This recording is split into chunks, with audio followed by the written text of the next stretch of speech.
Hey everybody, welcome back to We Are Podcast. This is Camp Slash Horrorcast Season 1, Episode 25, Event Horizon. If this is your first time checking out the podcast network, we appreciate it. Please head over to your favorite podcast app, Spotify, Stitcher, Podbean, or iTunes, and give We Are Podcast Network a like. And just a reminder, Camp Slash Horrorcast is a weekly live videocast available on Twitch and YouTube. We go live every Monday at 8 p.m. Central Time at twitch.tv/We Are Podcast Network and youtube.com/We Are Podcast Network. As the Camp Slash Horrorcast is live, I will not be editing the audio for this podcast. So what you saw live is what you get here. Please come watch the stream every Monday at 8 p.m. And if you want to see the previous streams, go check out our Twitch or YouTube channel. And for a full list of future films we'll be watching, please head over to Facebook, Instagram, and Twitter at /We Are Podcast. All links can be found in the description. And with that, on to the Horrorcast. Camp Slash Horrorcast. You wait until you have a one-night stand. You'll be fine. Use protection.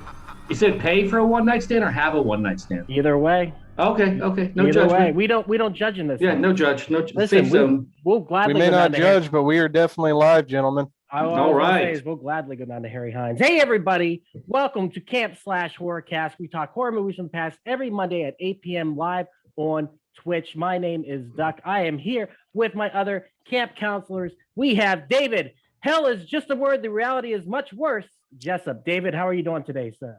I'm doing great, man. Thanks for asking. Buck, yeah. And then we have Jay. This place is a tomb. McClintock. Jay, how are you doing, sir? Doing well, man. I just got my second dose of vaccine, so we'll see how the night progresses. Hopefully it Good, goes interesting. well, dude. We got a full week full of shows over there, so it's going to be crazy. Next, we got Ethan. You can't leave. She won't let you. Eastwood. Ethan, how are you doing today, sir? Well, I was doing all right, and then okay. All right, Doc.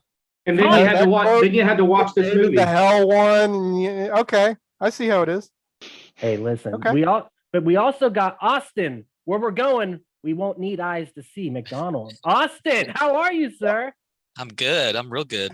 Happy birthday. Birthday boy. Happy Birthday boy, 32. Happy birthday. All right, 32 years old. Austin decided that we were going to watch Event Horizon for his birthday. So we got to get into our histories. But first, I'm going to give a description of the movie. I always fail to do so. So when the Event Horizon, a spacecraft that vanished years earlier, suddenly reappears, a team is dispatched to investigate the ship. Accompanied by the Event Horizon's creator, William Weir, Sam Neill, the crew of the Lewis and Clark, led by Captain Miller, Lawrence Fishburne, begins to explore the seemingly abandoned vessel. However, it soon becomes evident that something sinister resides in its corridors and that the horrors that befell the Event Horizon's previous journey are still present. That is a brief, badly read synopsis of the movie. Let's get into our history. That was easy for you to say. Oh, dude, it was. That one was for you, Jake. I'm just saying, Jack Daniels shouldn't do that before I read the description. Austin, what's your history with the movie? Why'd you decide this was our birthday movie for you? So this was the only movie that in my life actually scared the shit out of me the first time I watched it. And I was not young whenever I watched this. I was 23 or 24, and it was the middle of the night. And I may have been high. I don't remember. It was a long time ago. Absolutely. But I just remember by the end of the movie, it was like 3 a.m. and it turned off. And it was the first time in my life I was like, I cannot go to sleep right now. It really fucked with my head. And I had to watch like 4 hours of documentaries on Netflix until I was able to fall asleep. Gotta soothe it out. Yeah. I don't know why it hit me the way that it did, but and so whenever it was my turn to pick a movie, I was like, that's the only movie that really honestly has ever scared me in any way. So no, I agree with you. This movie is terrifying. David, how about you? What's your history with Event Horizon? I saw the movie when it came out. I was really excited to see it. And I absolutely hated it. And I hadn't watched it since until like Saturday, and I still absolutely hate it. Oh, so there we go. We're gonna have this conversation because I know Jay's chomping at the bits to have this conversation with you because we've already pre-gamed this a little bit. Jay, what's your history with the movie? My history of this movie, it takes a while for me to get there. It's actually, you have to go back to 1993. Jurassic Park had just come out, and it was my first ever exposure to Sam Neill. I don't know how it was for you guys, but I never heard of him before. And after Jurassic Park, his character, Dr. Alan Grant, was basically the heir apparent to Indiana Jones. I mean, it's considered at the time was the biggest movie ever made, and he was the main actor. So he was, a superstar basically overnight.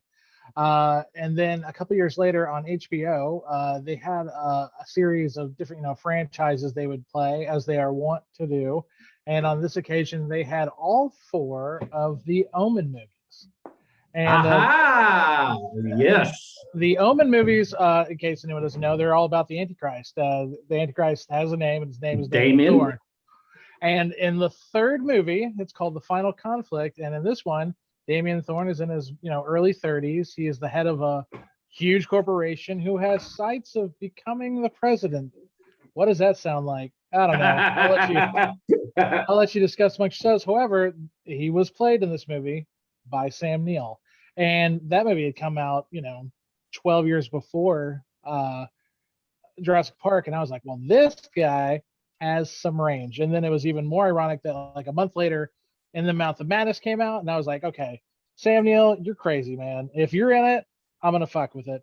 And then of course 2 years after that, he did Event Horizon. I was a big Fangoria reader. I knew about this movie coming in. I knew everything about it. I watched all the things about it. I'd seen Alien probably 10 times before I saw Event Horizon, so I was very well versed in what I was kind of expecting. And I walked into it thinking one thing, and I walked out being very pleasantly surprised.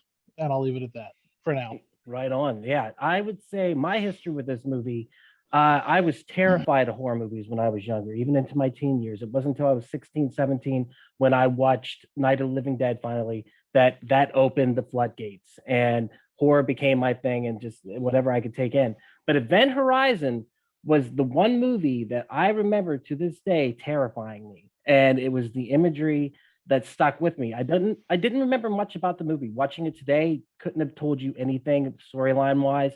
I could tell you 2 things. I could tell you the rape orgy scene that scared the shit out of me. And at the end, when Sam Neill had his eyes sewn shut, I remember that was terrifying. But other than that, couldn't remember anything else other than Lawrence Fishburne was like awesome in this movie. Like he was like a boss of this movie, and Sam Neill was an amazing bad guy.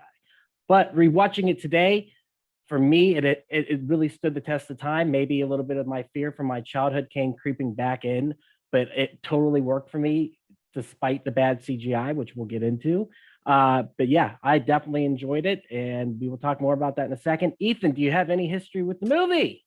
None whatsoever. I've never heard of it, never seen it. This is my first exposure to Event Horizon, and I'm not gonna lie, gentlemen, I side with David Jessup on this one. Fuck yeah, you do. You know why? Because you have taste, motherfucker. And throughout this whole movie, there was parts of it I enjoyed. I loved some of the set pieces. The CGI is really dated. There's things like that.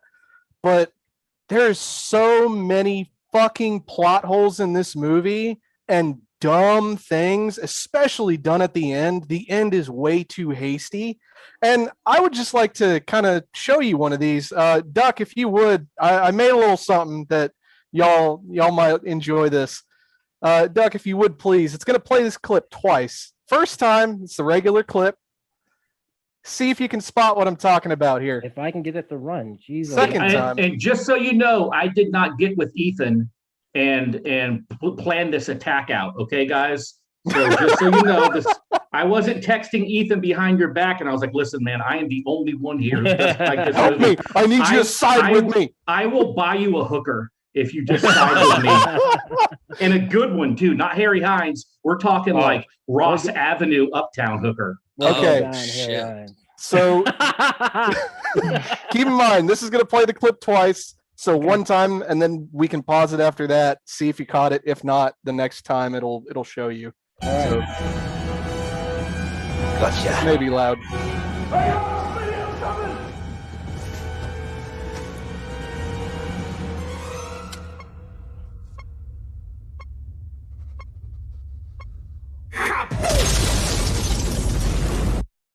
Okay. All right. Did anyone catch that other than my Mimi bullshit I threw in there? Did anyone see something wrong with that?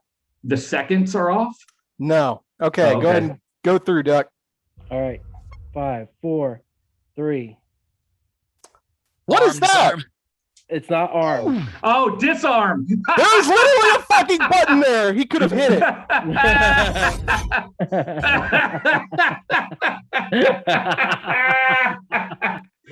I love that. That's the reason why that this film bothers you. The whole movie He felt had weird at that point. The whole movie. seconds. My first thought, he's staring at it. That's He's great, because my staring at first this. thought was, why didn't he disarm it? Like, and it was there the whole time. There's God a damn. button, and you can go back and double check. There's a little thing on the side. It's not activating or arming the detonator. That's what the little control on the side is for. Do you link the detonator? Do you want to activate the detonator? No.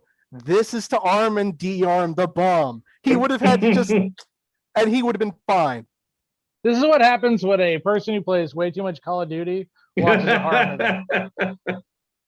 If that's your problem with the I movie, mean, then I'd rather try to disarm a bomb in the 6 seconds I have than just fucking cry and eat it. if that scene is your biggest gripe, then I'm gonna have no problem defending this movie. That's all I gotta say. Bring it on. That's Well, Because, it's also easy to write off and just say, well, the guy, he's not the weapons tech guy, so he doesn't know that there's a disarm button. He just sees 3, 2, 1. It says disarm in front of his face. To be fair, I didn't see it, and I don't think anyone else did except for you, Ethan. So Well, It's you were the big only enough one that you survived can the read explosion. it. Like, I come think the guy- on. I think the guy was more like, oh shit, I'm gonna die on this ship. Yeah, it's there's plot holes throughout this whole movie, and one thing that you said that does hold water, and I will explain why. The second half of the movie goes by way too quickly, and it doesn't build the same suspense the first half does, and there's a reason. This movie is missing 30 minutes, and the reason it's missing 30 minutes is the original cut was like 2 hours and 10 minutes, and when they showed it to executives and test audiences, they said the gore was too intense, and so they ended up cutting a large portion of the gore out of it. Now, the studio, I believe it was Paramount, didn't see in the dailies how much gore was being filmed and how much of the actual horror was being made. So they were shocked when it finally came to the movie being screened. 2 years later, the executive who made the decision to cut the movie down decided that he made a mistake, went back to Paul W.S. Anderson and said, we should do a director's cut. The only problem with that was the footage was already gone. So there is no director's cut. There's the unrated version, which I think most of us watched, which did add a little bit of gore, I believe. But other than that, that's what we're looking at. The second half of the movie is missing a lot of what would have built up a lot of the logic behind it. Now, with that said, the movie still works for me. So let's get into the conversation. Jay, do you want to begin? I mean, we can. I can back cleanup if someone else wants to take it, but I mean, like Round one, fight. I mean, that's the way it's going to be. Like, so we'll find out why in a second. Uh-oh, what's David going to get? I'm terrified. Oh no. Uh-oh. I need my tag team buddy here. Back me up, David. All right. Back me He's up. gonna get the Austin. analytics. He's going to get the analytics. Austin, we're on the same page here. This movie terrifies us. Like you said you saw it in your 20s. I saw it initially in my teen years, you know. What is it about this movie that works for you and makes it so terrifying? You hit the nail on the head, exactly what you said. And I mean, it's the same thing I've always said about this movie. It's the imagery from some of those gore scenes, from the weird ship scene, you know, when they find the footage, the found footage. It's the imagery of Sam Neill with his eyes missing. It's everything that was in his cut up face towards the end. I think mostly it was the found footage that they find is what messed me up the most. But all that imagery I actually really enjoy in the movie, the cut up face and his eyes missing and everything like that. But it definitely sticks with you. It's definitely something you even in years later, I hadn't watched it since I watched it the first time, and I remember those things. I didn't remember a lot about the movie, but I remember those things. Well, I think you're right too. You said that you basically had to take a cold shower of documentaries of reality to Just be able give to me something boring for the next 4 hours so my heart can settle down. right. And I feel the same way. Even watching it today, I'm not going to say I didn't turn the lights on at one point because I was like, this is getting to me. And a lot of the suspense is earned in the beginning and it disappears towards the ending, and it becomes more of the jump scare and the vicious imagery of the movie. But for me, like the concept of hell, being raised Christian, sets deep within my soul. So whenever you deal with anything that deals with hell, and this movie kind of, I think it inspired Doom 3, because that movie, or the game itself, you know, like Dead Space. And Dead Space for sure. Yeah. Yeah. And so there's something about that, the idea of the ship going, you know, skipping through time, doing the paper folding in half, just like they did in Interstellar.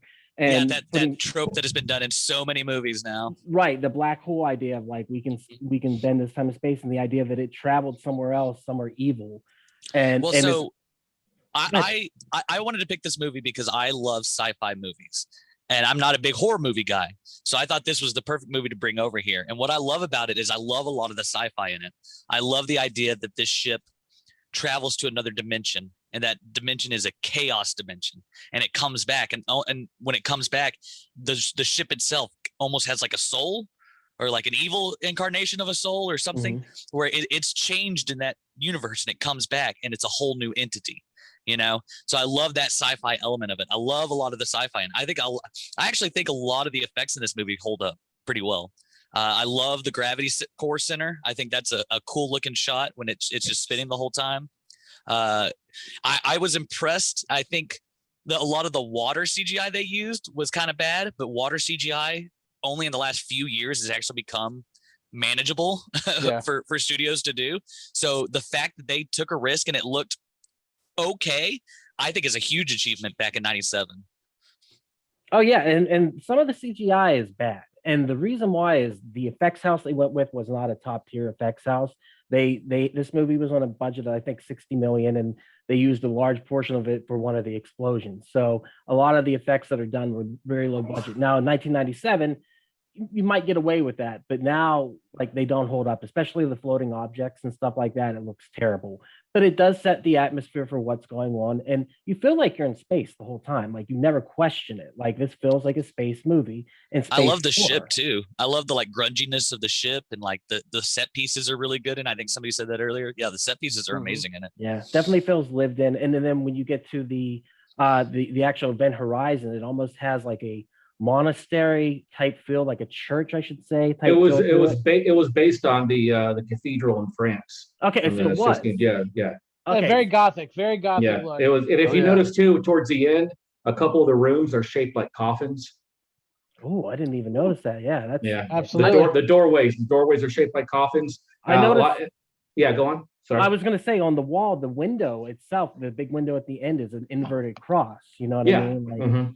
Like, it was all designed on they went to the Sistine Chapel in Paris, France, and they designed the Event Horizon around that. And so you'll see a lot of stained glass. And I will say this about the movie. I think it holds up. The set pieces hold up today. That circular thing spinning around still holds up today. Yeah, it still holds up today. It's so cool looking. And the set pieces, the gravity drive itself. Yeah, the gravity drive is amazing. And I have no issue. I have no issue with the look of the film. I think it's one of the best looking sci-fi horror films ever made. My issue with it is the man who directed it and the film itself. And you're right, Duck. The reason why it falls apart towards the end is it's missing 30 minutes. There are scenes that you're like, there's one scene where Sam Neill goes from being super evil to like being super nice, and he has blood in his face. And you're like, what the fuck? Well, there's a scene missing. There's something missing there. But my people will say this movie could have been really good if we could have found those 30 minutes. I disagree with you. And if you guys would like, I would like to take this time to break out my analytics, if you don't mind. What are these analytics? Go ahead. Okay, here we go. So here we go. It's just a piece of paper that says it sucks on it. It's 6. It's 2. So what I did is I always go to Rotten Tomatoes, and the reason why is I like that they use critics, and I like that they use audience scores. And so what I did is I took the critics and the audience score, and I made an average. And so what I first did is I first took the 20 films that we've watched since I've been a part of the cast. And I took the audience score and the critic score, and I put them together. Event Horizon comes up as the third worst film we've watched since I've come on board, with a score of 40. It's right above Holidays at 38, and Ginger Dead Man is dead last at 28. Wait, Thanksgiving is ranked. Okay. I'm about to. So your analytics are moot. No. This is where, and Austin brings up a good point. The problem with Thanksgiving and also the problem with Perfect Blue is that doesn't have any critic scores. So Thanksgiving is so shitty, none of the critics bothered to watch it. So Thanksgiving has it exists. Yeah, Thanksgiving has a score of 42. So it's right above Silent Night, Deadly Night, and it's right there at 42. So Thanksgiving is at 42 because it's only an audience score. Right. But if you take the average of an audience score and a critic score, you kind of get an idea of where a film goes. And so then I went a little bit deeper to the director. Now, what's interesting about the director, originally his name was Paul Anderson, but he had to change it to Paul W.S. Anderson because another director came along called Paul Anderson who did Boogie Nights and was like, oh shit, this guy's amazing. This other guy is like, I got to start putting initials between my first and last name. I got to separate these two things. Now, what's messed up about Paul Anderson is, I don't know if you guys were aware of this, he chose to direct Event Horizon because he wanted to do an evil, bloody sci-fi movie. Did you realize that he was pegged to do the X-Men? I did not know that until today. I was shocked to find out about that. And we are so lucky he did not get directed the X-Men. You know why? Because of Paul Anderson's movies. I did the average of all of them. The highest score he has is a 59. And that's with the recent Monster Hunter, which just came out, which was a huge financial failure. Most of his movies, his average of all his movies is 41. The guy has never gone above 60. The guy is an awful director. But you might be asking yourself, Dave, how does this guy keep on getting work? You know how he gets work? 2 words, Resident Evil. Those fucking franchises cost nothing to make and have made hundreds of millions of dollars. So the guy keeps on getting work, because if you're a betting man and you're like, this guy, okay, his movies suck, but dude, his movies make a ton of money. You're gonna keep on giving the guy money. So it's an interesting point. I like that you took it there, because we actually talked about this at work the other night, me and Jay. Jay asked me what I thought about the Resident Evil movies. And I think as canon to the series, they're terrible. But as action schlock, they're so much fun. They're ridiculous, over the top, mindless, and I see why people like them. And made a shit, dude. They would cost like $20 million to make and would gross like $300 million worldwide. Right. It is crazy. Also, the director Paul Anderson did the 2 first Mortal Kombat movies. Same thing, cost nothing to make, made a shit ton of money. He didn't do the second Mortal Kombat movie. Okay, sorry. Because he was busy making Event Horizon. Gotcha. And then Soldier after that, which is Soldier got a 29. That's actually his lowest rated movie. Is Soldier. Yeah. I will say Mortal Kombat, the original, still holds up for me. I think it's a great movie. Does it have flaws? Sure. Is it a product of the 90s? Absolutely. Is it a good movie? Yes. And it is highly watchable. This cult movie, 100%. We're seeing right now the divide. This is a cult movie. It did not do financially well. It was not received well. But if you read the IMDb trivia, I did not know this either. Kurt Russell screened this movie with Paul W.S. Anderson before making Soldier.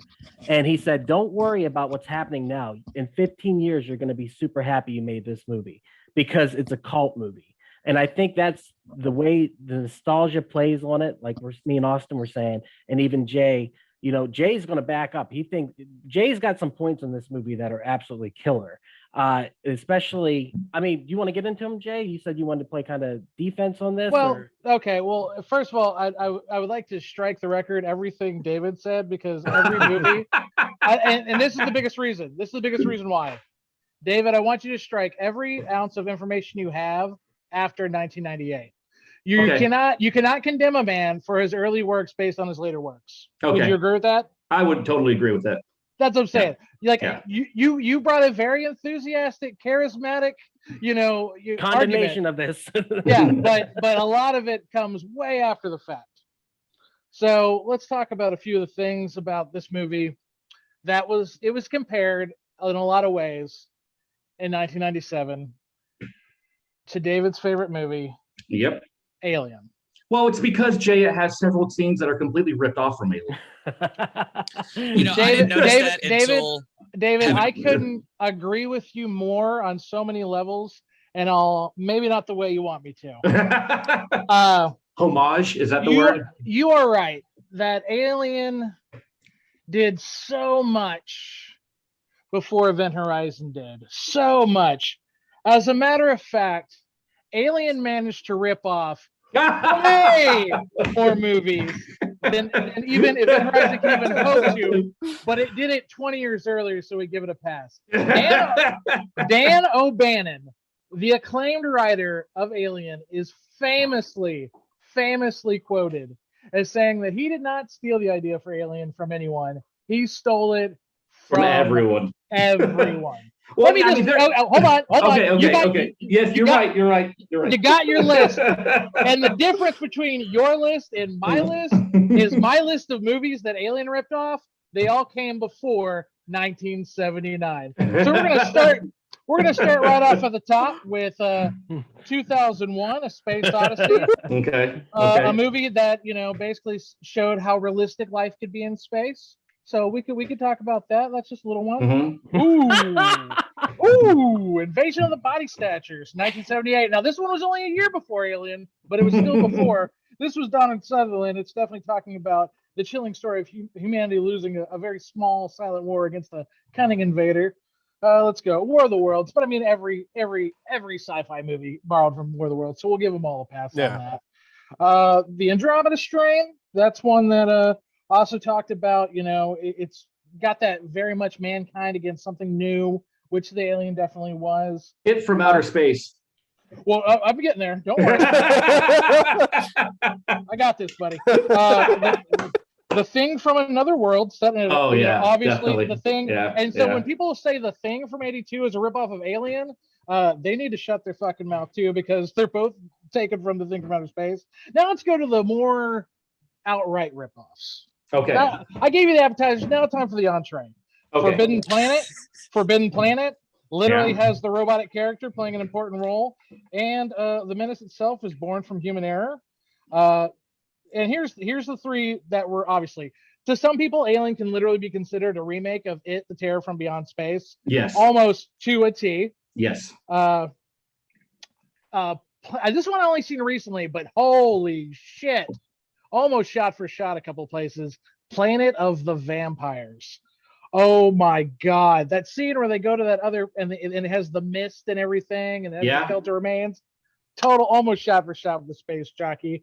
And the only other one that I'd say it really kind of chomped a little bit off of was Queen of Blood. Queen of Blood is another movie where they have a humanoid alien creature that actually lays eggs.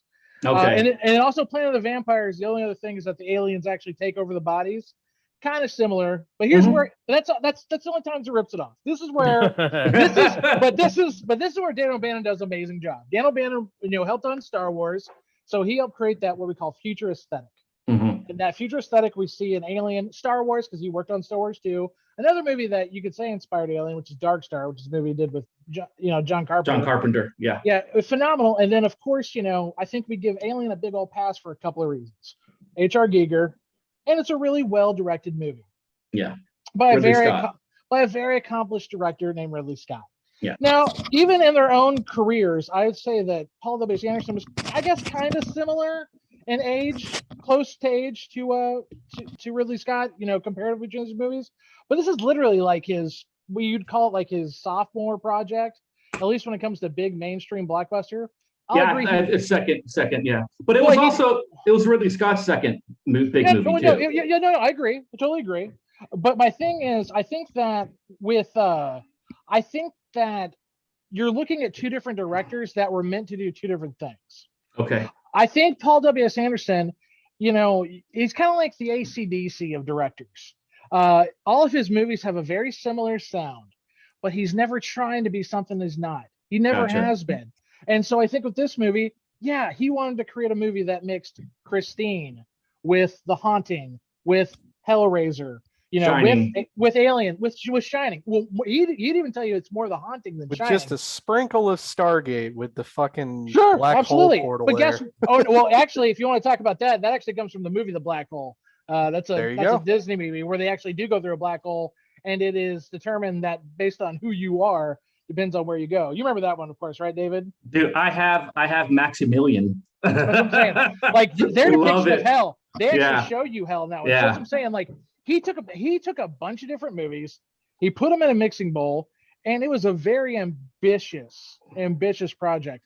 And I think that in this regard, especially with the actors he had, I think what works for this movie does work very well. I think Sam Neill crushes it. I think that Paul W.S. Anderson makes some very bold choices that no one had really done before. I couldn't tell you the last time we had a sci-fi movie with a black male lead. I couldn't tell you the one before this. If you can, please let me know. The Matrix, maybe, kind of. That's not even the lead, though. And that was after, yeah. Yeah, and it was the same guy. And it's the same guy. Yeah. I mean, he makes really, really intense choices. He makes and between the two movies, even between Alien and this movie, I find the characters in Event Horizon actually interesting. And you know what I mean by that is Ridley Scott has this way of making really unlikable people your main star. And so like Sigourney Weaver, you know, if you watch Alien again, she's a space Karen. She's 100% a space Karen. Yes. We are not letting them in. We're breaking protocol. We're not letting them in. And then she asks to speak to the Space alien Karen. manager. She has to speak to the alien manager, and he comps her meal. And the only other character in that movie more unlikable than her is the cat. And guess who else gets to live? The fucking cat. But no, I just think in this movie, The Space Karen is so perfect. I just think that Paul W.S. Anderson, what he wants to do in movies, he successfully does.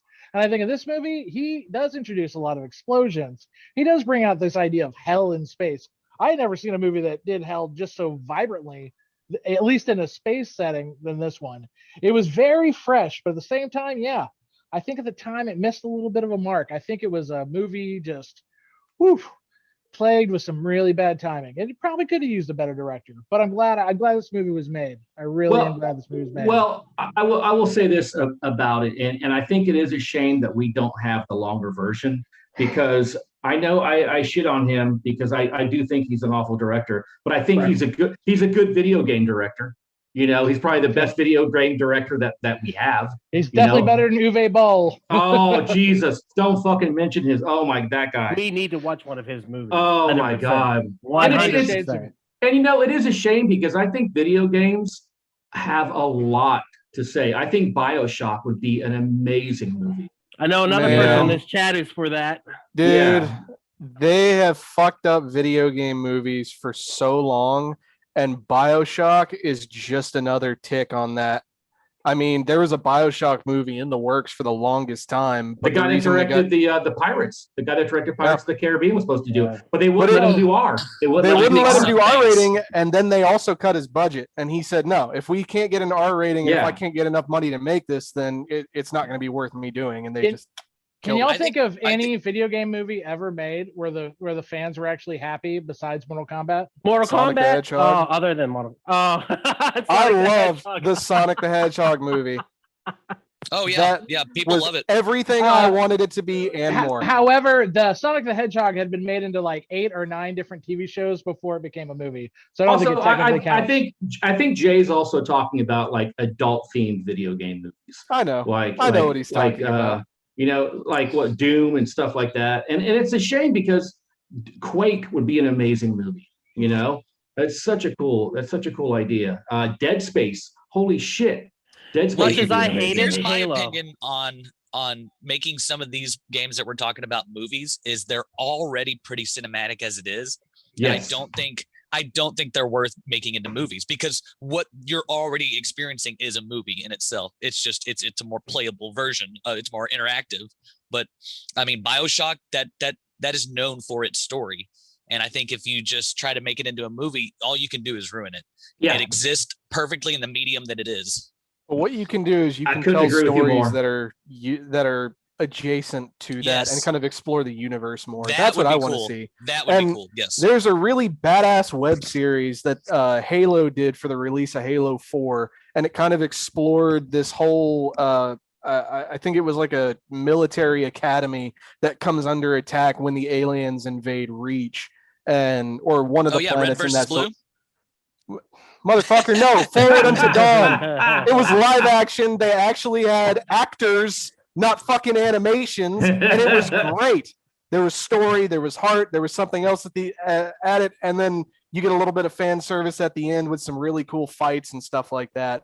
But besides the point, let's get back to Event Horizon. We've gone off on one hell of a fucking tangent, guys.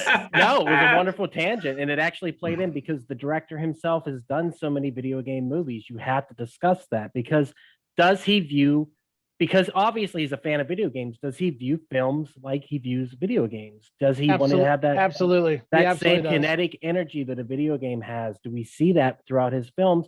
Do we see that in Event Horizon? And we do. And that's the thing, is like, it's big, it's bold, it's over the top when it needs to be.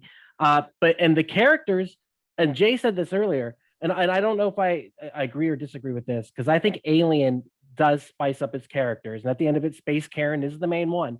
But this one, you have each of the crew members has a distinct personality, and each of the crew members that matter do.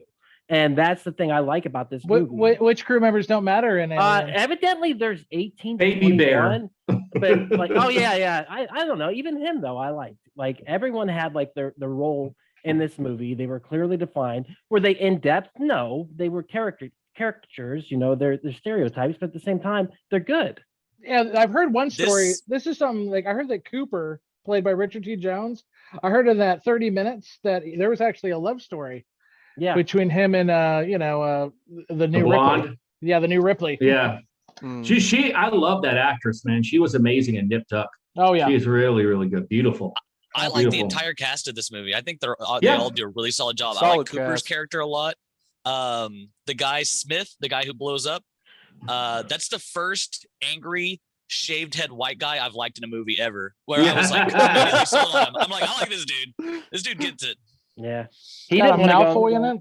I mean, he was superstitious too. That's the other thing, is the characters buy into the superstition rather quickly, and I like that, the fact that they're like, this thing's haunted. It's a haunted house in outer space. You know what I mean?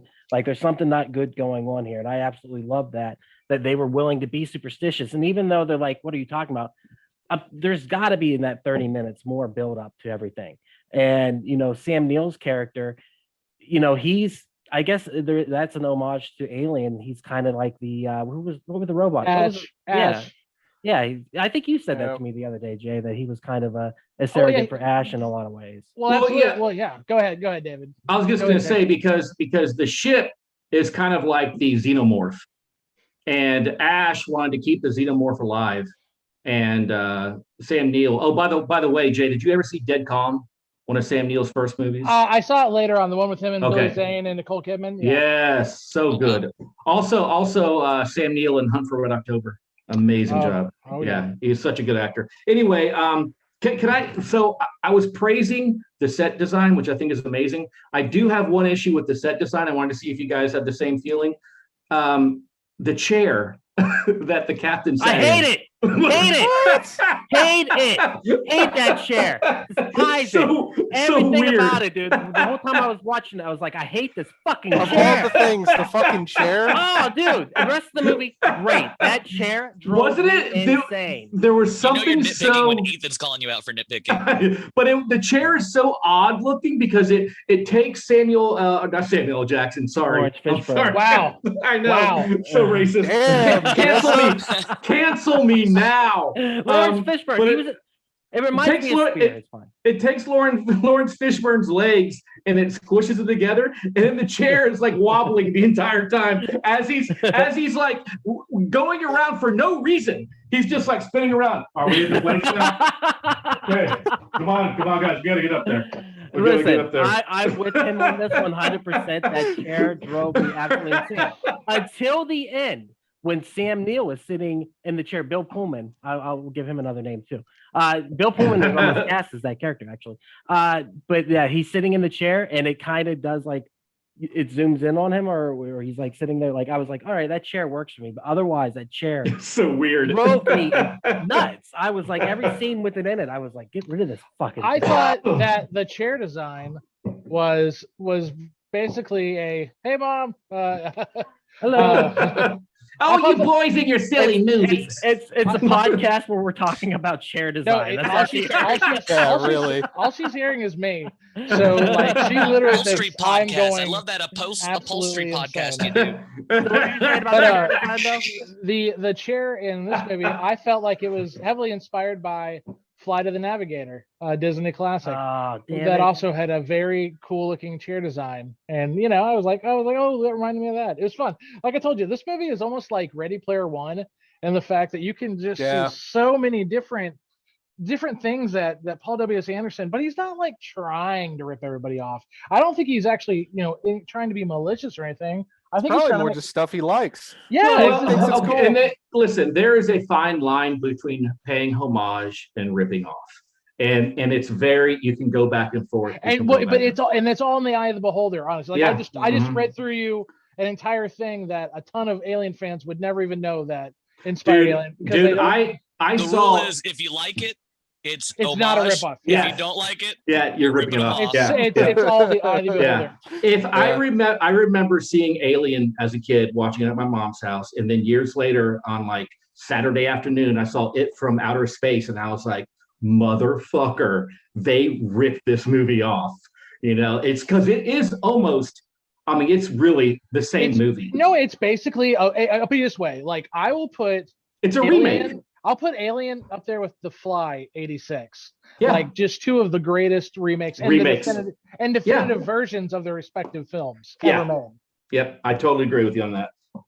Ethan, though, you did not like this, and we haven't really discussed your reasons why. So we need to kind of get over to you and find out. I had a few different issues with it. There was some stuff I did like. Of course, the set's cool. The chair, I'm with Jay. I think the chair is cool. But he thinks the chair is cool, Mom. your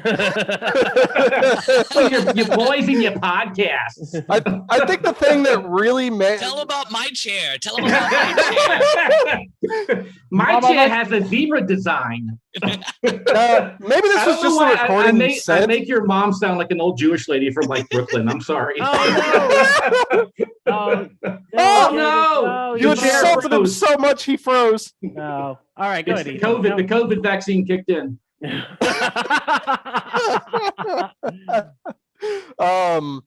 Okay. Yeah, the audio mixing in this movie is absolutely horrible. Like any sound effects, audio, music, whatever, it is cranked to 11, and all the voices, you have to constantly turn the movie up to hear them because they're speaking at a low whisper. So I would turn it up to hear whatever the fuck Lawrence Fishburne was mumbling or whoever, and then next thing you know, sudden jump scare and just. I think a lot of movies from like the late '90s are kind of prey victim to that. Like, a Conspiracy Theory with Mel Gibson and Julia Roberts, Dark City. A lot of movies right around that area, they have that same kind of like Dolby problem. Yeah, because I mean, it was the beginning of DVD, so they weren't really remastered. So I mean, at least someone thought so. Again, a lot of these complaints are going to be kind of from someone now looking back, not from seeing it when it came out. I didn't really care for the scientist being the bad guy. That's been overplayed so many times. And I like Sam Neill being the bad guy. Me too. Sam Neill. He did good, but it was one of those things of they're constantly having like sowing distrust with him that I felt like the movie was trying to have me be surprised with him being the bad guy at the end. But at this point, it's like, well, every time they go to him asking what the fuck is going on, he gives them another breadcrumb. So why would I not expect him to be the bad guy at this point? He was the only character that had an arc. Like everyone else is pretty much the same. Yep. And his character like started off really mousy and kind of weak and like having nightmares to like being like fucking Pinhead. This movie does not handle the passage of time well whatsoever. 20 hours of air, then they suddenly have 17, and then 10, and then 4. And meanwhile, while they're bitching about all that, the lady, they have to collect those CO2 filters, and they're taking them back to the ship that they just fixed. Alien ripoff. Here's my question. They only have 20 hours of air in that ship, yet they're pulling the CO2 filters from there to take to their other ship for a multiple month trip back to Earth. Where the fucking? How did they clean the fucking filters all of a sudden? Then they should have constant air or not. Cut them off. I love the way your brain thinks. I don't get it. But, you know what you need to be, Ethan? You need to be that guy on set that tells the director shit like that. Yeah, you need to be continuity guy. Dude, you would be awesome. That's why he's the tech guy. But what I will give them, and then they would create a character named after you that they would rip apart, and then they murder at the end. I would get killed at the end. Yeah, and then they would give you the body, which is more than I can say they did for Jason Isaacs in this movie when he asked for his eviscerated body. So I think that there's a real future there. Is what I'm trying to say. What's that famous story about James Cameron, where a production assistant comes up to him and is like, "Mr. Cameron, so in this scene right here, if you do this and this, it doesn't quite make sense in reality." And he just looks at him and he's like, "It's a movie. Shut up." Yeah, Titanic. It was Titanic. It was Titanic when they wanted to save Leonardo DiCaprio because some PA's daughter was like, "I love Leo." He's like, "Leo's dead. Get over it." Ethan, what else though? What I can give credit to this movie though is Miller, when he is going after, I forget the kid's name, he's about to eject himself out the airlock. The instructions he's spouting out to him: close your eyes, curl up into a ball, let out all your air. Those are actual things you should do if you're about to get blasted out of an airlock. And he did none of those things, so he almost died. He did. He pushed out the air at the very last second. He did the best he did. He did the best curly ball. He kept his eyes opened. He kind of just in the beginning, but it's also, I'd say this is one of the first movies that really, like, in real time showed the effects of space on skin. Whether or not it was good looking or not, at least it tried. Either way, that was really accurate, and that made me happy. So, but did the movie scare you, Ethan? No, not at all. This movie was taking cheap shots left and right, and I just became numb to it after the second jump scare. Did you have the lights off at 2:30 in the morning while watching it? That is oddly specific, but well, no. That's why Austin and I watched it, and then I'm pretty much the same way I watched it. I'm sorry I didn't hop on the 2:30 in the morning with the lights off train. Success is being 23 years old, slightly high at 2:30 in the morning. Were you slightly high? That's the other thing. 1 out of 3 isn't bad. Anyways, So what's interesting about this movie is the Lawrence Fishburne character. It almost felt like the Wachowski brothers saw this movie and were like, "We want him in the Matrix," because it's almost like the same character. And I really don't know much about Lawrence Fishburne's career before this. Like, I know he did Apocalypse Now when he was like 16 years old. He was on Pee-wee's Playhouse. But that's right. Was he always like this character? Or he was in one of his earliest breakout movies was Nightmare on Elm Street Part 3, where he played the orderly, and he's talking to Heather Langenkamp, and he's like, even if I could let you know those kids, I wouldn't. No way, no how. Like, he's always had a very strong presence. Yeah, stoic to a like. I put it this way: I think Lawrence Fishburne would have killed in the original Alien. Like, literally, he'd have just been like, I think he would have out-stoiced a couple of the other castmates. so there would have been a fight. But at the same time, I've always thought that Lawrence Fishburne could literally order ham on rye at Subway, and it would be like mesmerizing. Oh yeah, I've always felt like he was the strongest character in the Matrix series. I always was drawn to him more than I was Neo and the girl. He was a good anchor for those movies. He really is. He's almost like the narrator in those movies, just like how he is in this. He brings you in this movie as well. They talk about the audience character, and I think for me, the audience character in Event Horizon is definitely Cooper. Cooper is the character that is getting to do all the most fun things. He is flying through outer space. He's surviving. Was hilarious. Well, no, but that's what I'm saying. Like, another reason I don't think that Ridley Scott could ever directed a movie like Event Horizon is because I don't think he could ever have this much fun. Like, that's what I think about Paul W.S. Anderson. He makes fun movies, and I think like he's always been this kind of like court jester of directors. Yeah. And to bring back in what I'll go ahead and bring back all the things David said. I mean, after this movie, he did Aliens versus Predator. Fun, not good. Fun. No. And then all the Resident Evils, good, not good. Fun. They're not life changing. He's a popcorn director. Yeah. And you know what? And he's just fine with it. He's got one of the hottest women on the planet as a wife. He is winning. Who's that? Mila Jovovich. Oh, he's married. Oh shit. Like, this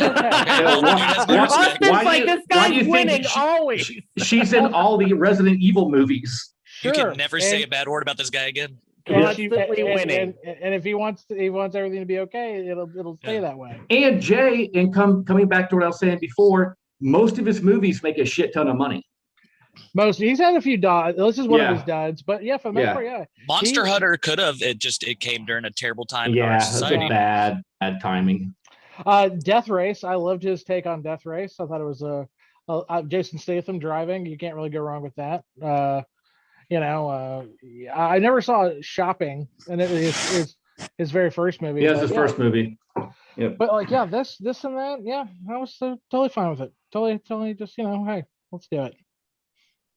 You're right, though. He does popcorn filmmaking. That's what he does. And you know what? There's room for every kind of filmmaker. And this, he has his niche, and he's in there. He's in the pocket. And he's making these movies. And like I said, I'm totally fine with it. But I do think this movie's got a little bit more than his other movies. This movie's got more character and just a little bit more horror to it. And I appreciate it. From the suspense to the jump scares, I had my hands in front of my eyes ready. There was nothing but jump scares in this, dude. No, that's all not the true. Suspense was built from the visions that they had that would just randomly pop up throughout the movie. Once again, you can see through it. Listen, but those weren't jump scares to me. I mean, those were every once in a while you get flashback to the visuals. But what haunted me that most, the first night I watched it, was when they finally decompress the visual on that found footage, and it's like that just fucking left me just feeling gross and just because jump scares have never scared me in horror movies, and that's always been why I'm not a big horror movie guy. And this movie hit me in a way that no other horror movie ever did, where it was just maybe The Exorcist the first time I watched it, and she goes down the stairs that's a deleted scene though. But when the first time I watched it, it was with that scene in the movie, and that kind of left me feeling the same way, just kind of like bothered, disturbed. Go ahead, David. What were you going to say? Just be glad he didn't direct X-Men. That's all I'm saying. I think we dodged a really big bullet here, guys. And I think that's why I would recommend Event Horizon, because watch the movie that prevented Paul W.S. Anderson from directing X-Men, because God knows what would have happened to that series if that would have happened. Does this movie have a happy ending? Do you think that they got away from it, or do you think it just continues to consume every ship that comes by to rescue them? I think if the ship is, the core's blown up, right? The cube, the portal, the portal's blown up. Gyro, if you will. I think so. I think it's a happy ending. The front end of the ship is still part of that possessed craft that came back from hell. I think, they've still got the front end of the Event Horizon. I think that it's not over. Yeah. What do you think, Jay? Do you think it's over, or do you think it continues? I'd like to find out. And you can with a brand new Event Horizon TV show. Yeah, I'm out. Dude, I'm telling you, as much as I hated this movie, I'm going to watch the shit out of that TV show. I think it would be a good video game. If he's good at making video games, make a video game out of this. It's basically what Dead Space is. Dead Space is very. Dead Space has a constant monster, though. aren't they like what, necromorphs or something like that? But Dead Space is about opening up a portal to hell, where those necromorphs come from. So it kind of has that same vibe. So is Doom, though. Yeah, absolutely. Right. And Quake. The difference is just the fucking music that plays. Yeah. Dude, did you guys all play Dead Space? No. Yes. Oh yeah. Oh, dude. Oh, yeah. So fucking good. That first, especially the first one. That's a movie. That's a video game that really marries the world of like The Thing, Alien, and Event Horizon all together. One. Oh yeah. One beautiful little Doom 3 and marriage. Doom 3 and Dead Space, the developers have said Event Horizon is one of the inspirations for it. So this movie, as I said before, is a cult movie that has. Oh, definitely, yeah. Well, also found footage. That's right. Earlier. It's definitely one of the first found footage movies. Where found footage plays such a pivotal role in everything else. Absolutely. And then obviously, I think it definitely inspired The Matrix. Even worse than X-Men. Could you imagine if they let Paul W.S. get his hands on that? John Leguizamo would have been Neo. I'll take it. I love John Leguizamo. And by the way, I was going to say earlier, favorite video game movie, Super Mario Brothers, 100%. Love that movie. Well, if you've seen The Dark Tower, then you've seen Super Mario Brothers the movie. Plots are literally mirror images of one another. That's awesome. Guys, anything else you want to say about this movie? It looks amazing today. Take away the CGI. If you look at the set pieces, it still looks amazing today. And the fact they did it in 10 months is mind-blowing. Right.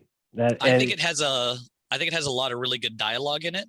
Not a bunch of good dialogue, but I think some of the lines you pointed out in Our Names at the beginning that you used in Our Names were awesome lines throughout it. My favorite one was "We're leaving." That is the most sensible thing I've ever heard a horror movie character say. It's just, we're leaving. There's one line in here that I thought was a little silly, and it was when Sam Neill is walking. He walks out of the room, and Lawrence Fishburne chases him and says, "Hey there, mister." And I was like, that doesn't really fit there. Yeah, hey, mister, you come back and talk to me. Don't you walk away from me, mister. That definitely has an old white guy in his 50s dialogue type of writing. Hey, Shane, why I oughta keep talking to me here? All right, let's go to recommendations. Let's start with Ethan. Ethan, what do you say? Recommend it or no? It's a pass from me. It does not hold up. The CGI does not look good. The set is probably the only decent thing I have to say, aside from the couple points I mentioned earlier. It's not worth watching to me. Yeah, I'd rather go sit and watch Alien again, honestly, or even just anything else. Don't say Thanksgiving. Anything else, honestly. I mean. There was points I laughed. There was some stuff, but it did not scare me. This was not really horrifying. It didn't really make sense. Maybe that was because of the whole mythic heaven and hell mythos they tried to weave into the or the half an hour that's stuff. missing. Yeah, the half an hour, maybe that would have fixed it, but yeah, no, pass from me. Oh, dang. David, how about you? I don't like this movie. I don't think it's a good movie, but I think it's a gorgeous looking movie, and I think it's a great sci-fi horror movie, because there's not a lot of sci-fi horror movies out there. And so yeah, I totally recommend this movie, even though I don't like it. I know that sounds weird, but yeah, I recommend it. You like sci-fi horror? Watch this movie, because I think it's going to be right up your alley. Right on. Austin, your birthday pick, and he said what you said earlier. Do you recommend it? So I watched it 2 weeks ago to get ready for today. And then today I went back in and I was just going to skim through and skip ahead and just kind of go through the movie and just kind of get the pacing again in my head. And I ended up watching the whole last hour of it again because I just got wrapped up in it again. So yes, I recommend it. Awesome. I enjoy the movie. Jay, recommend? Absolutely. 2 big thumbs up. Go into it with an open mind. I think it's a very important movie. I think it really is. I think it's more important than people give it credit for.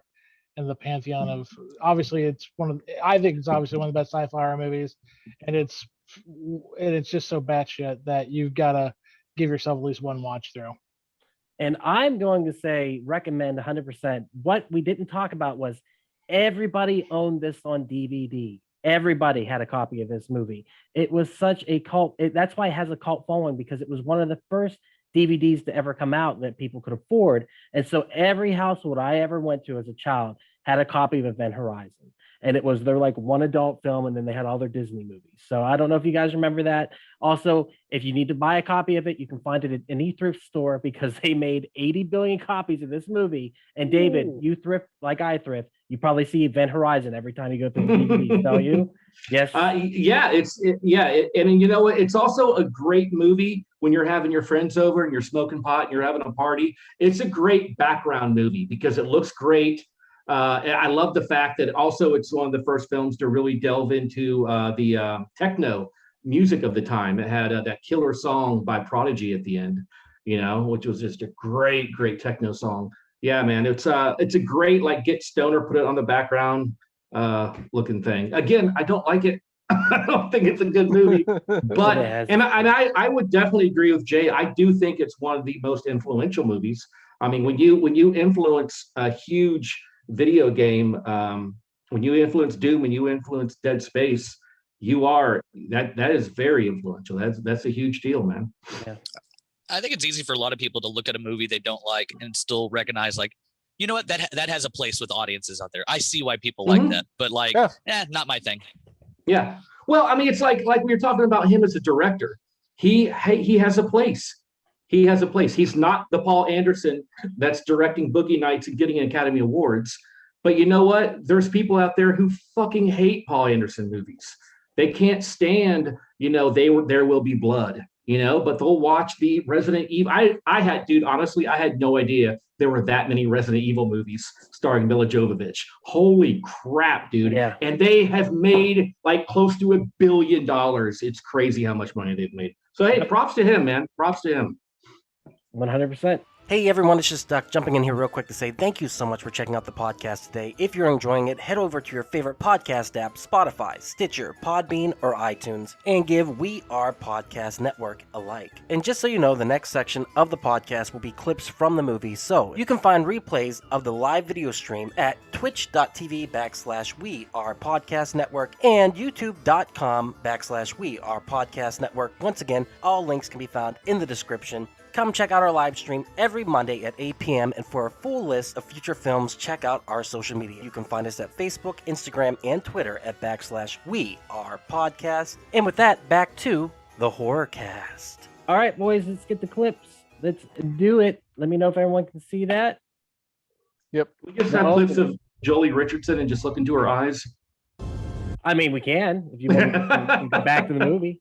I like this opening going past the Paramount. Oh, yeah, that's great. And the music, this is the one place where the music really stuck out. Get your glow sticks out. Done and done. Yeah! No! Premonition. A lot of good, that's such a cool shot. It's got so many good shots. It's like a stripper. It's pretty to look at. You just don't want to get inside. Not until we go down to Harry Hines. Figure it out. Yep. Ross Avenue, bro. Locked and cocked. You got a course plotted. Look at that stupid chair. I love it. I hate it so much. I'm so happy. I'm going to side with Ethan on this one. I like it. I like the chair. Watch it wiggle around. Cocked and ready to rock. I just can't stand it. Stupid fucking chair. All right, suspense. What a great fake out.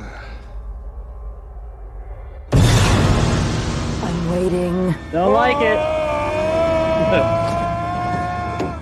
Don't Dude, like it. All the shit they do with eyes in this movie is just fucking awesome to me. The eyes have it. The way they're hollowed out. The eyes have it. And now do you see? Coffee. This is a great line. What about you, Stark? Would you like something hot and black inside you? Hell yeah. Oh, is that an offer? It is not. Then how about some coffee then? Stark. All right, Like, so there was a well, love story between them. Oh, right? yeah, right from the beginning. Yeah. We need to make that movie. Wait, David, are you talking about a porn? David, Jessup, you and me. Okay. We will make the Missing Link movie, and we will I'm in. we'll make it happen. Can we call it black holes?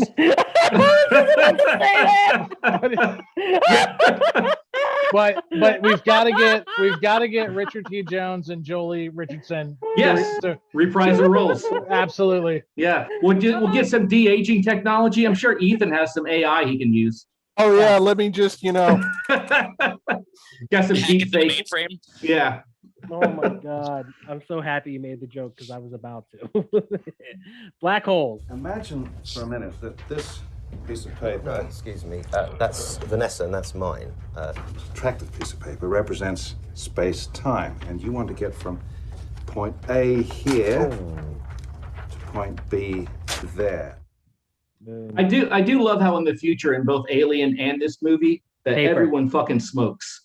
No, Everyone's that, sold. and everyone's smut is still in print. Yeah. Just no one's made the leap Yep. to digital. It's either magazines or it's nothing. Well, there's no internet in space, Jay. So of course you're gonna have to take hard how, copies. there's no Wi-Fi, bro. How do y'all know that? Good point. He just put us in our place again. Fuck! Floaty shit.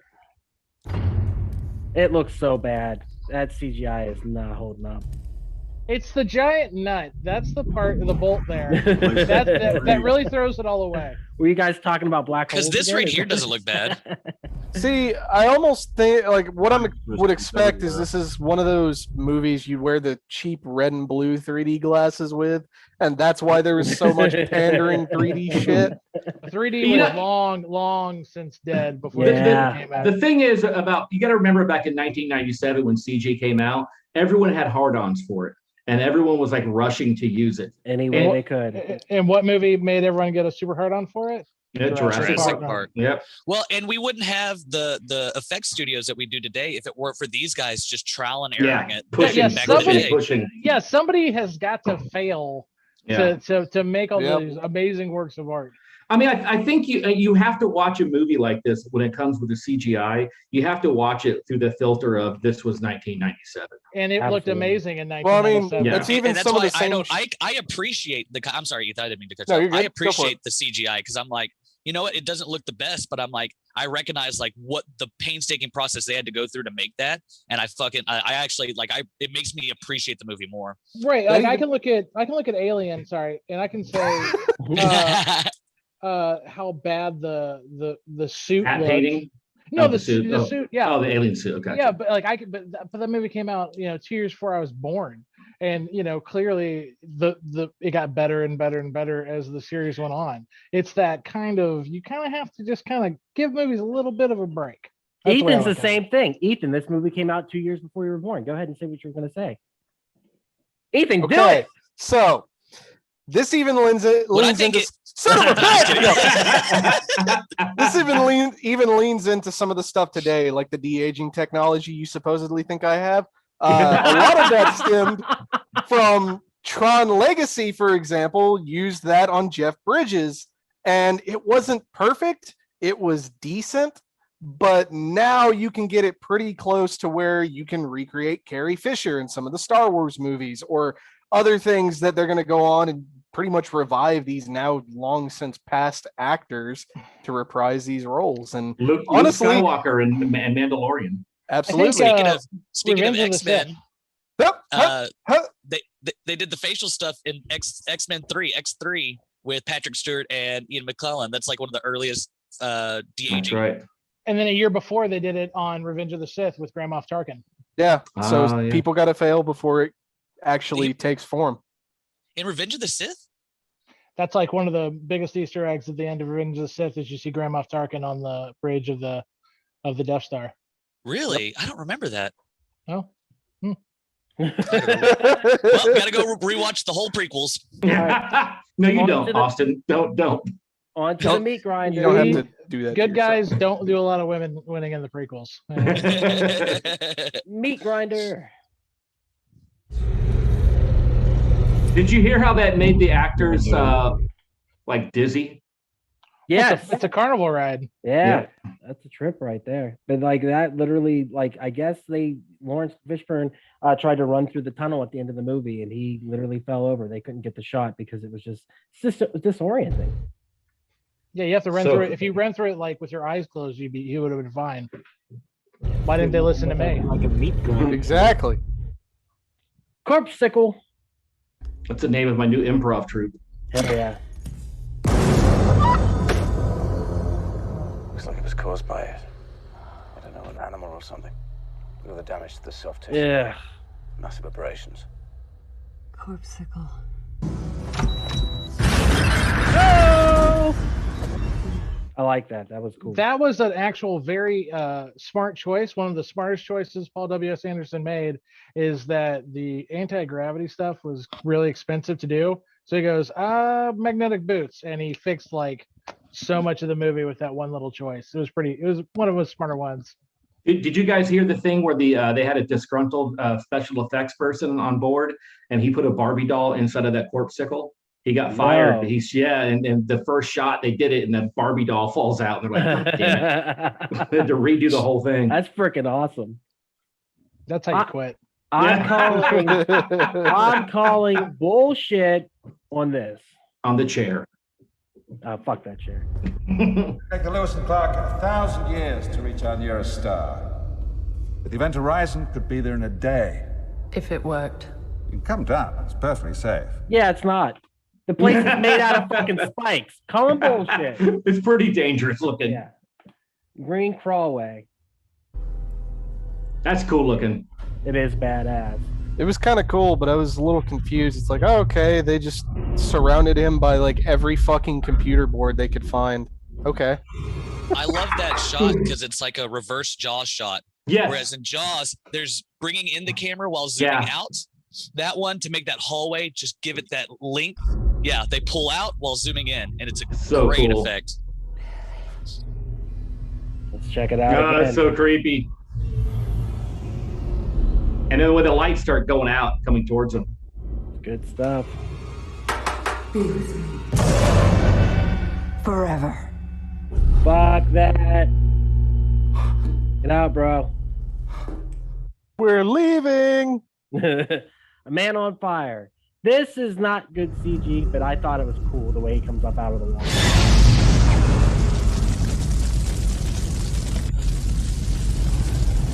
That's got to be reversed, right?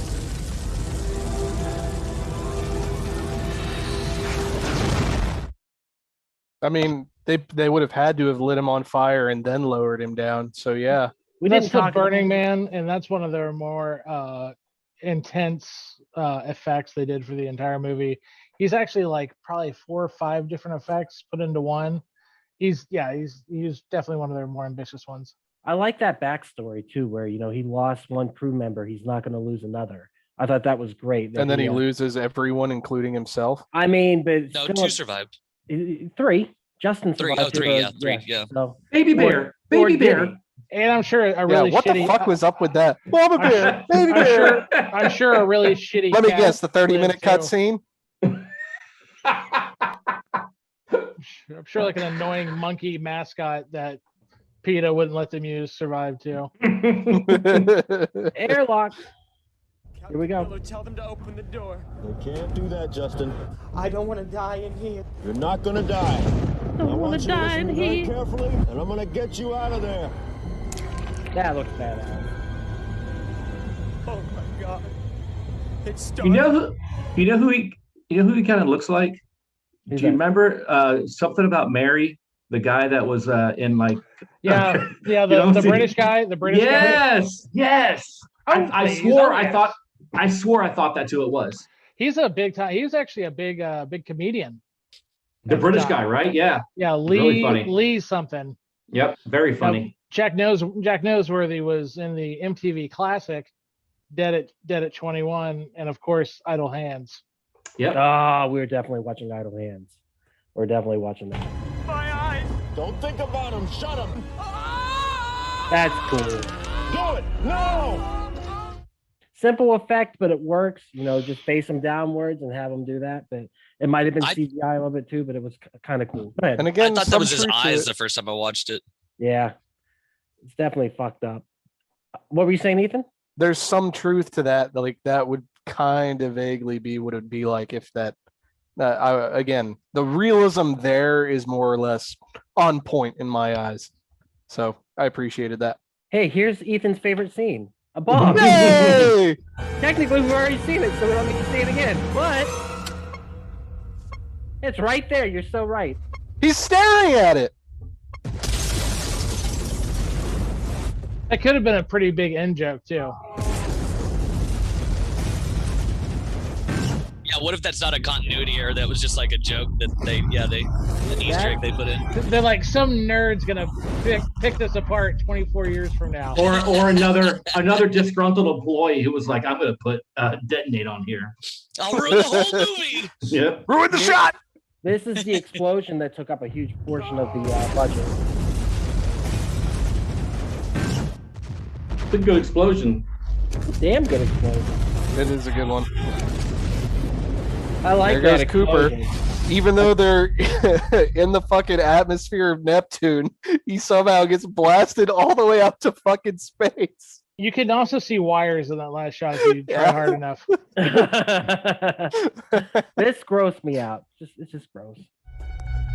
It was cool, dude. That was very cool. Like that shot right there has been recreated, or at least there's been homages to that in so many movies, shows, and games. Even BioShock, if I'm not mistaken, they used that exactly. Yeah.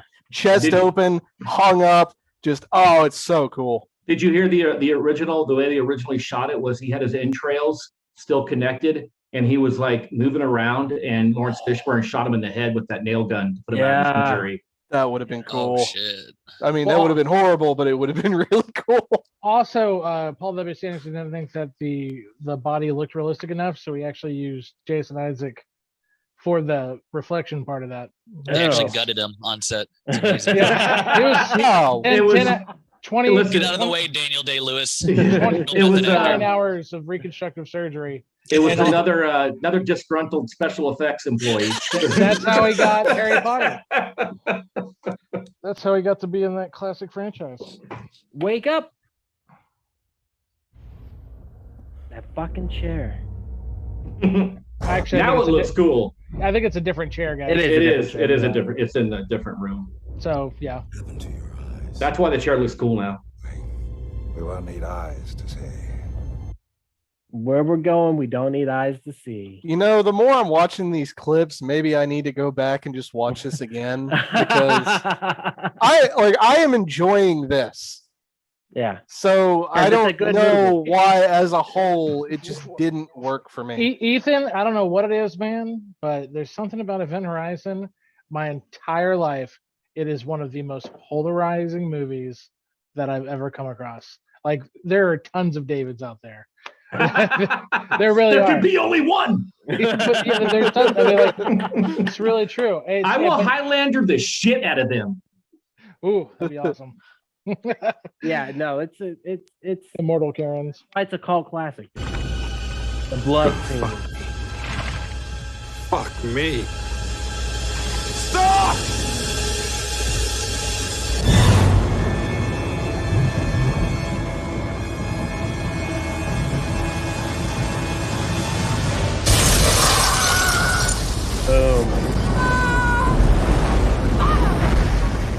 It kind of looks like Slurpee, doesn't it? Looks like a Slurpee from the 7-Eleven. It has like the same. Was a 7-Eleven ad, yeah. Yeah.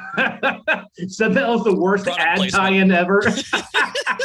Some guy got fired from 7-Eleven. I thought this would be really cool. A disgruntled 7-Eleven employee.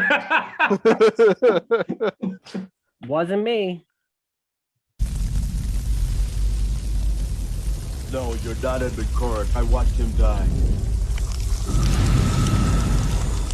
Hellraiser. Deadpool. Oh. The ship brought me back. I told you she won't let me leave. She won't let anyone leave. That's so good. And then the final scare. 8 hours to get into that bodysuit. Yeah, but that looks like Hellraiser. Final scare. It's all right. It's okay. You're safe now. Justin, Cooper.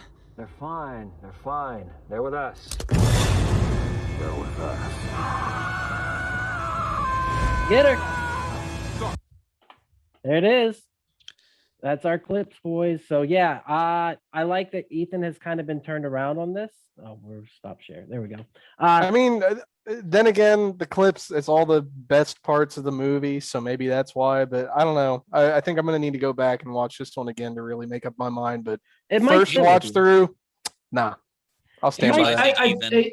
Ethan, if I would watch it again and take away the idea that let the CGI, like don't try to get the CGI out of it and just enjoy the visuals of it. Yeah. And then don't worry about the fact that the story is kind of a mess at the end. Just enjoy the visuals and the gore, you know, as a horror sci-fi movie. Yeah, I like visually this movie is stunning. And I mean, we've been saying that throughout the whole cast, and the gore, what little of it is there, because I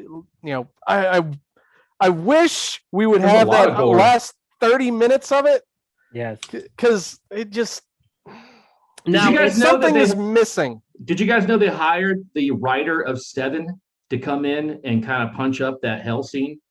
No, I did not know that. Yeah. I mean, for me, there's a VHS tape that exists somewhere where the deleted scenes are on that, but everything was destroyed. So evidently that VHS is unwatchable too. So that sounds like an urban legend. Yeah, it might be, but everything I was reading today, it was kind of in between. It was saying that it existed, but he never watched it. And it said he watched it, and the video footage was just unusable. But then he has also said that the footage might exist somewhere out there. So you never know. Maybe we'll get a Snyder cut version of this someday. That would be cool. Road trip. Yeah, let's find it. They'll probably make up all their mistakes in the TV show. Maybe I'll sit down and watch that because they've got something interesting going on here. I mean, if that's not evident by me kind of doubling back a little bit and going, oh, well, that was cool. Maybe they'll be able to pull something out and make it amazing in the TV show. Ethan, I hope this is a movie in 10 years you share with like your friend, like much like the movies that me and you watch together. Like I've been like, oh, you got to watch this one, or oh, you got to watch that one, or the whole purpose of this cast is to get you to watch these movies that you've never seen before. You know what I mean? I would love for you to share this movie someday with somebody and say, this like, is you've probably one I would share eventually, but it's low on the list of movies I'd go to first. Thanksgiving first. So I'm gonna say no. Well, I like Thanksgiving, but it's nowhere near the top, bud. I think you were at a slight disadvantage for this movie, Ethan, because like my first experience with it, I had no idea what the movie was. I just turned it on to watch a movie, and I had that experience with it. I think when you put on, you're kind of a more critical hat because you're going to do a podcast about it and you're being told to watch it, you kind of look at a movie differently. I think that might be what happened here, That's probably it. I think you hit the nail on the head there, bud. Well, let's do it. Let's do some recommendations. I've got two for us real quick, okay? First one, if you can see that, is going to be the movie Sunshine. All right, Danny Boyle directed this movie. Sunshine is a much more thrilling, interesting version of this movie. And I think everyone here who's seen it would probably agree with me that there are some beats that are very similar, definitely taking place in space. And as you can see from the clips, it's so good, dude. Have you seen this movie before? Mm-mm. Sunshine, you've got to watch it, even up until the end where you have a kind of a villain that appears out of nowhere. It just works. David and Jay, Austin, would you agree? Have you seen this movie? Oh, I love this movie. I've seen it, yeah. Yeah. Mm-hmm. So I have not seen it, but I know it's Mr. Sunday Movie's favorite movie. It is. It's basically it's almost like the same plot of Event Horizon, where you have a ship that's disappeared and all of a sudden it reappears. It's kind of the same, has the same kind of, even though it's not the main plot of the story, it's in there. Visually stunning. Danny Boyle's a great actor. Captain America's in it. Mm-hmm. So yeah. Scarecrow's in it. Scarecrow's in it. Yeah, I fucking love Scarecrow. It's a bomb movie. And we're talking about the characters, not the actors. Like yeah. Scarecrow. It's a crossover event. The second recommendation, because I want to do space horror.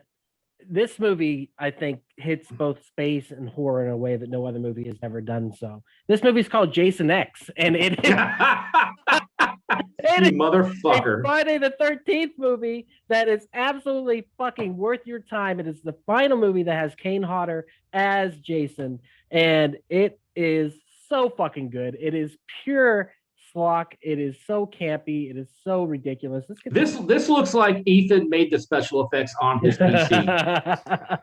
Hey, my PC would do better special effects than that. Oh my god, the special effects in this are so bad. They're so bad. But if you watch like videos about Jason X, there are legions upon legions of people that are like, it's not even the worst movie of the Friday the 13th movies. Like, there's still at least 2 or 3 that are way worse than that. I would say Jason Goes to New York and Jason Goes to Hell. And now we are done talking to each other. Did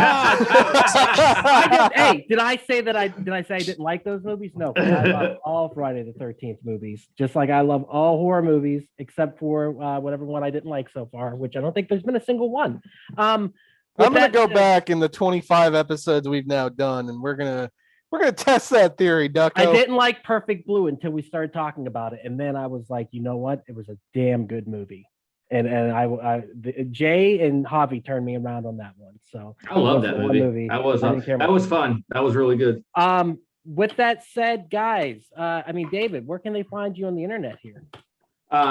So Children of Dave on the Instagram, Stop Motion Nightmares on Facebook. I'll be at the Haunters Convention in Mesquite in July. I'll be at the Addison Improv on May 4th for Comedy from the Dork Side. Whoop, whoop. Come out for that. Thank you, Jay, for putting that together. Looking forward to it. It's going to be awesome. And that's May the 4th, right? May the 4th, yeah. I'm getting with Tyson. We're going to start writing. So I have some new jokes. I want to make sure I'm ready to go because I don't want to show up after being away for a year with all old material, you know. Do you like that we're bringing in Jerry Rocha? I love it, man. It's like, oh my God, dude, it's awesome, man. It is a killer lineup. We need to talk about getting some tickets out there. Yeah, we'll talk about that. As for us, you can find us at wearepodcast.podbean.com. You can find We Are Air, where we talk movies, entertainment, whatever the fuck we want to talk about. That's me, Jake, and Hobbs, breaking down pop culture. You can check out We Are Bagu, a video game podcast where we talk Atari to Steam. That's a badass logo. Atari to Steam and everything in between. That's me and Dr. Reverend Ethan Eastwood breaking down video game lore. Heroes Gyros, a Dungeons and Distractions side quest where we play some D&D. Hopefully, come summertime, we'll be able to play some more. That'd be super badass. You can join our Discord. Links can be found in the description. And you can find us every Monday here with Slash Horrorcast at 8 p.m. live on Twitch where we talk horror movies. Guys, this is the end of season 1. Next week, we will start season 2. So thank you so much for being here for all 25 episodes. I think most of us have been here off and on, even myself. But we've been consistent. We've only skipped 2 weeks, and we'll make those up sometime in the future. But with that said, keep horror in your heart. And guys, thank you so much for this. What's next week? Next week will be season 2. Season 2, episode 1 will be the Monster Squad. So that is never seen it. I'm super excited. I've never seen it. Oh, David, yeah. I don't like. Hey, me either. Yeah, not that I've not wanted to see it. It was just one of those movies that I just kind of missed it, and I've always wanted to see it. And I'm super excited. I hope you don't get Goonie fever from it. Goonie fever, shuffle, baby. You got to. No, there is a definite theory I have. It's called Goonie fever.